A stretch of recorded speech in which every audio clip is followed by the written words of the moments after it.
Civil কোর্টে অনেকের অনেক অভিযোগ আছে।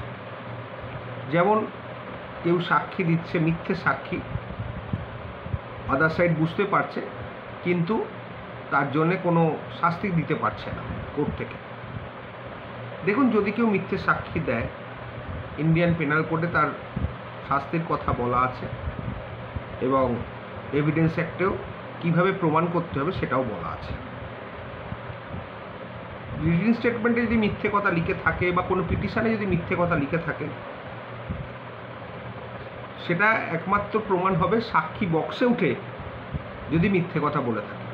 লোয়ার কোর্টের ক্ষেত্রে বলছি, যদি মিথ্যে কথা বলে থাকে, আপনি যদি সেটা প্রমাণ করতে পারেন বা কোর্ট তার ফাইন্ডিংস দেয় যে কথাগুলো সত্য নয়, সেক্ষেত্রে আপনাকে যেটা করতে হবে, পারজারি অ্যাপ্লিকেশান করতে হবে section 340 of the civil criminal procedure code, সেটাকে বলে পারজারি অ্যাপ্লিকেশন। সেটা আলাদা করে মিসকেস ফাইল করতে হয় ইজেকমেন্ট সুটে যখন সাক্ষী হয়ে যাচ্ছে তারপরে, এবং সিভিল কোর্টে ওটা ফাইল হবে যে কোর্টে মামলা চলছে। কোর্ট যদি মনে করে যে পারজারি অ্যাপ্লিকেশানটার যৌক্তিকতা আছে এবং আপনি সঠিকভাবে প্রমাণ করতে পেরেছেন যে আপনার আদার সাইড মিথ্যে সাক্ষী দিয়েছে, সেক্ষেত্রে আপনাকে যেটা করতে হবে, মিসকেস যেটা হবে তাতে কিন্তু আপনারও সাক্ষী লাগবে এবং আদার সাইডেরও সাক্ষী লাগবে। সেখানেও যদি মিথ্যে দেখা যায়, যে মিথ্যেটা প্রমাণ হয় যে আদার সাইড মিথ্যে সাক্ষী দিয়েছে, তখন কোর্ট স্যাংশন দেবে সেকশন 340 আন্ডারে যে ওনার এগেনস্টে ক্রিমিনাল প্রসিডিং ড্রন আপ করতে, এবং সেটা ম্যাজিস্ট্রেটের কাছে পাঠানো হবে।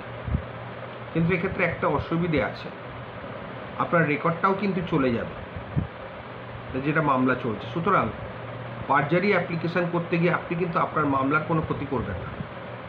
পারজারি অ্যাপ্লিকেশানটা হবে যদি আপনি চান ডিগ্রি অফ পজিশন, বা আপনি যখন পজিশন পেয়ে যাবেন তারপরে করাটা কিন্তু বুদ্ধিমানের কাজ। আপনি তাকে জেলে পাঠাতে পারবেন যদি পারজারিটা প্রমাণ হয়, কিন্তু ভুলেও মামলা চলাকালীন করবেন না। আপনি ডিগ্রি অফ পজিশন পেয়ে যান,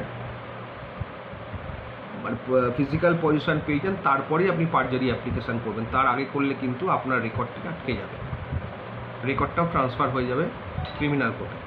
এটা কিন্তু মাথায় রাখবেন। সুতরাং শাস্তির ব্যবস্থা আছে, নো ডাউট, কিন্তু আপনাদের সচেতন হতে হবে কোন সময় শাস্তিটা দেওয়া দরকার।